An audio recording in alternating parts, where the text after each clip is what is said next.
Donc bienvenue dans la suite de ce tuto sur la sculpture avec Blender. Donc nous allons maintenant, à partir du moment où on a créé notre objet, donc qui fait une taille précise, je clique dans le vide, hop, je sors donc de la dernière action, je sélectionne ma boîte et je vais passer en mode modeling. Layout modeling, qui me bascule directement mon objet. Je rappuie sur le point de mon clavier pour zoomer. À partir du moment où j'ai mon objet de sélectionner complètement en edit mode, je vais déplacer donc du côté positif de X ma géométrie en Edit Mode sommet. Donc il faut savoir que par défaut, quand vous venez en Edit Mode, tout est sélectionné. Il faut bien évidemment dans ce cas-là que tout soit sélectionné. Je rappelle, AA pour désélectionner, A pour sélectionner. Je passe en mode déplacer et je glisse tout bêtement du côté positif de X ma géométrie, ne laissant aucun sommet de la droite de ma boîte, chevauchant la ligne Y de l'univers. Une fois que c'est fait, je clique dans le vide, mon objet est donc bien positionné. Donc j'explique tout bêtement, si je viens en mode rotation, en mode objet, on va bien comprendre que le pivot de ma géométrie est bien donc celui de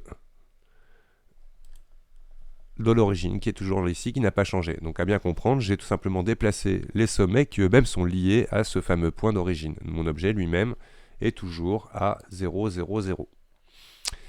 Donc je vais passer maintenant en sous-objet face, sélectionner la face du dessus. Donc là je repasse en mode sélection.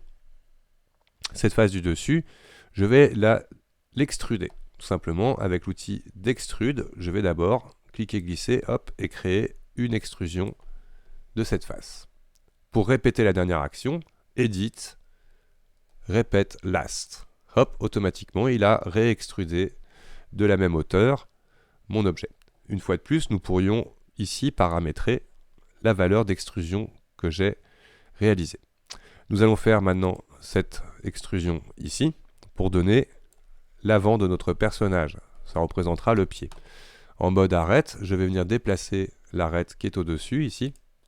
Je sélectionne, hop, et je glisse un petit peu en utilisant uniquement l'axe Z. Ceci représentera un peu la forme de mon pied. D'accord ? Donc là maintenant, nous avons un pli pour la jambe. Je vais sélectionner à nouveau le polygone, donc 3 de mon clavier, ou tout simplement aller cliquer ici. Et là, je vais refaire une petite extrusion avec raccourci clavier. J'appuie sur E et j'extrude mon polygone. Donc ici, ce n'est pas nécessairement la même hauteur. Ici, ça sera ce qui va nous permettre de pouvoir partir par ici et de créer donc notre bassin de personnage. Tout bêtement, à ce stade-là, je vais dans le menu Paramètres Editor, éditeur de paramètres, et ajouter le modificateur miroir. Toc. Dans miroir, donc automatiquement, vous avez automatiquement par rapport au point de pivot de l'objet, mis en symétrie votre géométrie. On imagine, si maintenant j'extrude avec E par exemple au clavier et que je déplace mon cursor, je vais automatiquement pouvoir en fait extruder et aller chercher mon miroir. Maintenant, pour que se colle automatiquement au centre de ma géométrie mon extrusion, donc je fais bien attention de ne pas avoir d'extrusion de fait, je vais cocher dans le paramètre de mon miroir le modificateur clipping. Clipping va permettre automatiquement de souder les sommets au centre de la géométrie. Donc extruder, là je me bouge et pof, dès que j'arrive au centre, en fait, ça se clip. Je clique pour valider. Esthétiquement, même si dans notre personnage, celui-ci ne sera que pour comprendre les bases de la modélisation aussi, je vais sélectionner cette arête et juste la déplacer légèrement sur X pour en gros que les deux surfaces du dessus soient à peu près de la même taille. Je vais maintenant me basculer dans la vue frontale de Y. Alors, il faut savoir que je cherche encore à vérifier si cela est exact, mais eux, ils appellent ça la vue back. Donc, bon, mes héritages de 3D Studio Max vont peut-être changer. Peut-être que le personnage devrait être de l'autre côté. Pour l'instant, je le fais tel que je l'ai toujours fait. Dans la vue face, maintenant, je vais sélectionner les deux polygones qui sont au-dessus. Donc, je passe en mode face. Si je fais un rectangle de sélection avec mon outil de sélection, en fait, toutes les faces ici seront sélectionnées. Et bien évidemment, pas celles qui sont derrière. Donc je reviens dans ma vue Y, hop, j'active la transparence. Le bouton est ici. Le raccourci est Alt-Z au clavier pour basculer en transparence. À partir du moment où on est en transparence, nos faces, donc il faut bien être en mode face pour que cela fonctionne, sont représentées par des petits points. Donc en fait, si je veux sélectionner uniquement le dessus de ma géométrie, je n'ai qu'à faire un Select Box. Et là, je vois bien que mes deux faces du dessus sont sélectionnées. E pour extruder, on donne une petite valeur. Majuscule R pour le faire une première fois et une deuxième fois. Je dézoome un petit peu.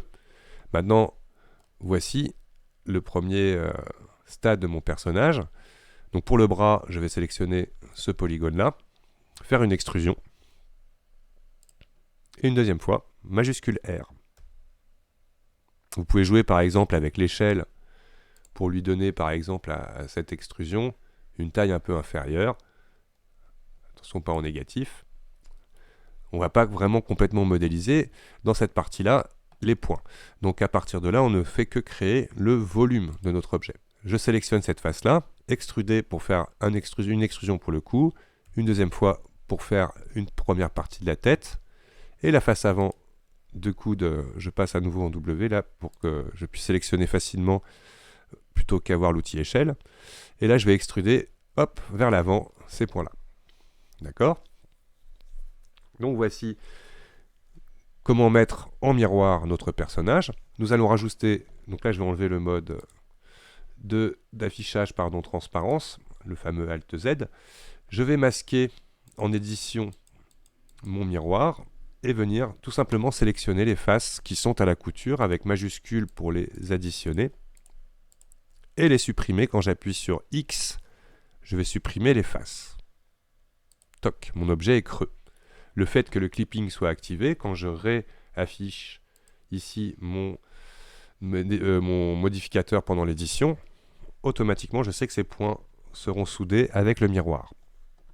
Je rajoute comme modificateur pour clore ce chapitre Subdivision Surface qui va me donner un lissage à ma géométrie.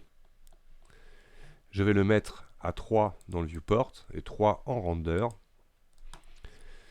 Pour éviter d'avoir ce côté facettisé, donc là à ce stade je vais sortir de l'edit mode pour aller en object mode. Je rappelle le bouton tabulation, tab, quatrième bouton en partant du bas à gauche de votre clavier, qui me donnera accès à mon objet mode en fait en contexte, et je vais demander à ma géométrie qu'elle soit lissée.